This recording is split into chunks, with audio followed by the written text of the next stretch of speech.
Train উদ্বোধন করা হয়েছে সে বিষয়ে আরো জানাতে মাদারীপুরের শিবচর থেকে যুক্ত হয়েছেন সিফাত শাহরিয়ার। সিফাত, ট্রেনের এই রুটে যাত্রী চাহিদা কেমন জানাবেন, সে সঙ্গে প্রতিদিন কি হারে যাত্রী আসা যাওয়া করবেন এই ট্রেনের মাধ্যমে?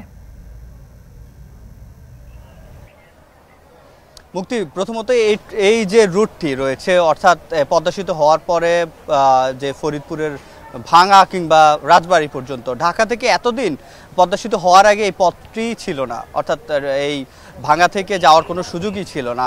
যেহেতু পথটি নতুন, সেক্ষেত্রে নতুন করে 4টি যে ট্রেন সেটি কিন্তু চলমান রয়েছে।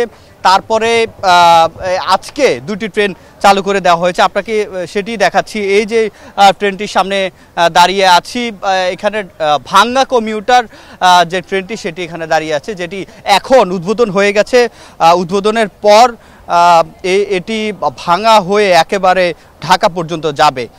অর্থাৎ এতদিন 4টি ট্রেন চলতো, কিন্তু এই ভাঙা পর্যন্ত কিংবা রাজবাড়ী পর্যন্ত কোনো ট্রেন ছিল না। যে ট্রেনগুলো ছিল সেগুলো খুলনার, এবং আরেকটি ছিল আমরা যেটি দেখেছি সুন্দরবন এক্সপ্রেস এবং বেনাপোল এক্সপ্রেস। অর্থাৎ সেই ট্রেনগুলো দূরপাল্লার যে ট্রেন, কমিউটার যে ট্রেন, সেটি কিন্তু ছিল না সেভাবে। 2টি ট্রেন ছিল, সেগুলো যদিও একবারে নকশিকাঁথা যেটি দেখেছি, কিন্তু একবারে শহরতলি অর্থাৎ পাশের পদ্মার এপার পর্যন্ত কোনো ট্রেন ছিল না, যেটি আজ থেকে চালু হয়ে গেল।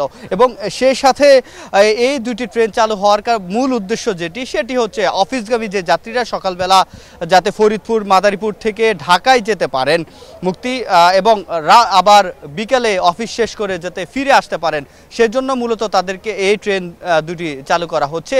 এবং সেই উদ্দেশ্য পূরণে তারা সেভাবেই সময়সূচি করছে। একেবারে সকালে অফিস সময় যেটি, সেই অফিস সময় শুরু হওয়ার আগেই এই ট্রেনটি এই অঞ্চল থেকে ছেড়ে যাবে ঢাকা পর্যন্ত, এবং 6টার দিকে অর্থাৎ বিকেলে অফিস অনেকেই 4টা থেকে 5টার মধ্যে শেষ হয়ে যায়। তারপরেই এই ট্রেনটি 6টার দিকে আবার এই ফরিদপুর কিংবা মাদারীপুর এই শিবচর স্টেশন পর্যন্ত আসবে, ভাঙ্গা স্টেশন পর্যন্ত আসবে। এবং এই যে 2টি ট্রেন, এটি যেহেতু কমিউটার ট্রেন, তাতে করে সামনে আরও যে 4টি স্টেশন রয়েছে সবগুলো স্টেশনে থামবে, এবং সব যাত্রীরা যারা এক্সপ্রেস ট্রেন যেগুলো রয়েছে দূরপাল্লার, সেগুলো যারা সেবা পাননি তারা এই 2টি ট্রেনের সেবা পাবে, এবং তাতে করে এই অঞ্চলে যারা মানুষ রয়েছে তারা সবচেয়ে বেশি উপকৃত হবে। তো মুক্তি, এই ছিল আমার কাছে শিবচর থেকে সবশেষ। মাদারীপুরের শিবচর থেকে যুক্ত ছিলেন সিফাত।